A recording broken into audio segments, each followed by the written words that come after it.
snobs must be strong now, because I'm gonna say it, low price quartz driven Timex watches can be a lot of fun.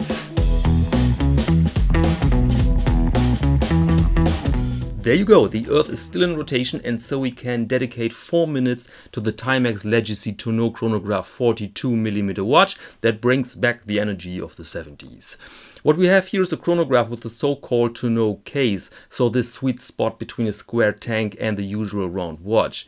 Case diameter is 42mm, case length 48, height 11 and lug width solid 22mm. The watch is equipped with a quartz movement, the 10H, a mineral glass, and the construction is waterproof up to 50 meters. You can choose between a metal version and a gold-plated one, and the price for each is 249 euros including VAT, or 239 US dollars without VAT. So at first glance we can tell that this watch is a statement on the wrist because of size and the tonneau form. Does it wear big? Yes, because you don't have any form of lugs that break up the form. It's just a chunky case with an integrated bracelet. The impression is even strengthened by the radial brushing around the dial.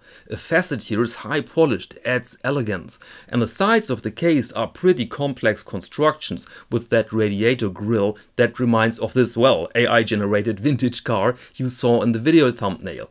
Complexity we also find on the dial with its chronograph layout, 24-hour counter on the right, 60-minute counter on the left, and the seconds on position 6. There you also find the date, clamped away between subdial and index. Speaking of indices, classic forms, simple and bold with lume and very legible. We have a tachymeter scale with a font that you can also imagine very well on the box of an early age computer game.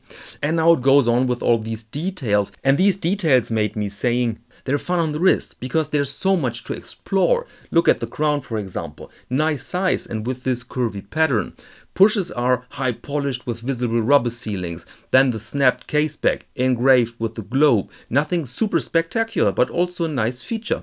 And as said, it goes on. From handling Timex watches, I can tell you that the bracelets are okay. They don't feel super high end, of course, there are some tolerances, but for that price really okay. And here we have a decent combination of brushing and high polished middle links that brings the watch straight into the era of disco. All these elements milden the first impression of a clunky watch, and that especially in case of the golden one. Yes, I know that seems to be a quirky advice, but I personally would go for the golden watch here. It offers that warmth that the metal version cannot provide. By the way, am I wrong, or do we see a little trend in direction golden watch? I'm pretty sure that some years ago you really had to search for a golden piece, and now they're not rare anymore.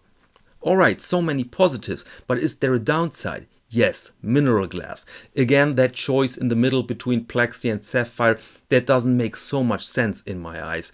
But we have to see that Timex is a huge brand that sells a lot of watches also to people who don't care so much about these specifics.